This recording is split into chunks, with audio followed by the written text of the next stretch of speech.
Bab 6, Kewajiban Perusahaan dan Karyawan. Mata Kuliah Etika Bisnis dan GCG, Dosen Pengampu, Dwi Pristianto Purbonugroho, Se.MM. Kelompok 6, Subhan Ahmadi, Putri Novia Sari, Linda Setiorini, Lutfi Bella Nafisa, Diana Eka Safitri. Hubungan kewajiban perusahaan dan karyawan. Teori korelasi menyatakan bahwa setiap kewajiban seseorang berkaitan dengan hak orang lain. Sebaliknya, setiap hak seseorang berkaitan dengan kewajiban orang lain untuk memenuhi hak tersebut.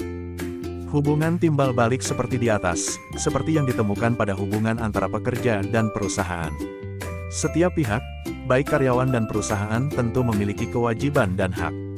Saat kewajiban karyawan terpenuhi, maka hak perusahaan akan terpenuhi, begitu juga sebaliknya.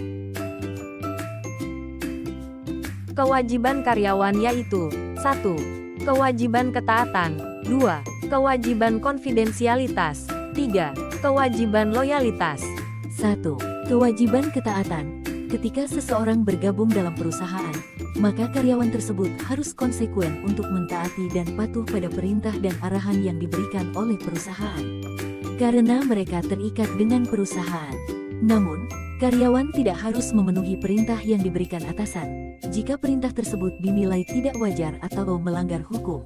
2. Kewajiban konfidensialitas atau kerahasiaan. Setiap karyawan dalam sebuah perusahaan yang memiliki akses terhadap kerahasiaan perusahaan wajib menyimpan informasi yang bersifat rahasia. Misalnya, bagian keuangan, operasional, atau tidak diperkenankan membuka rahasia perusahaan kepada orang lain. 3. Kewajiban loyalitas atau kesetiaan. Seorang karyawan juga harus memiliki konsekuensi loyalitas dan dedikasi terhadap perusahaan. Karyawan tersebut harus mendukung apa yang menjadi visi dan misi perusahaan.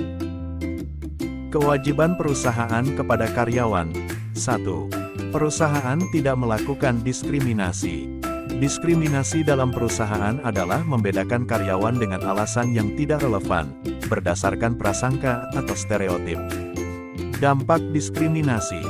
Merugikan perusahaan, karena tidak fokus pada kapasitas dan kemampuan kandidat karyawan, tapi pada faktor-faktor lainnya. Perusahaan akan kehilangan kemampuan bersaingnya, karena perusahaan tidak didukung oleh tenaga yang berpengalaman. Merendahkan harkat dan martabat orang yang didiskriminasi. 2. Perusahaan harus menjamin kesehatan dan keselamatan secara adil. Tempat kerja yang bersih, sehat, dan nyaman dapat memberikan pengaruh positif dan meningkatkan produktivitas dalam bekerja. Sedangkan keselamatan kerja diwujudkan dengan tempat kerja yang aman dan sesuai dengan standar keselamatan yang telah ditentukan. 3. Perusahaan memberi gaji secara adil. Ada beberapa pandangan mengenai pembagian imbalan yang adil, yakni, pandangan liberalistis, imbalan yang adil jika disesuaikan dengan prestasi karyawan di perusahaan.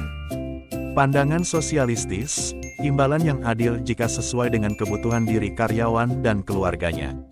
Menurut Thomas Garrett dan Richard Klonowski yang berpendapat bahwa ada beberapa poin yang harus dipertimbangkan dalam menetapkan gaji, meliputi peraturan hukum, upah yang layak, kemampuan perusahaan, pekerjaan dengan sifat khusus, perbandingan dengan gaji perusahaan lain.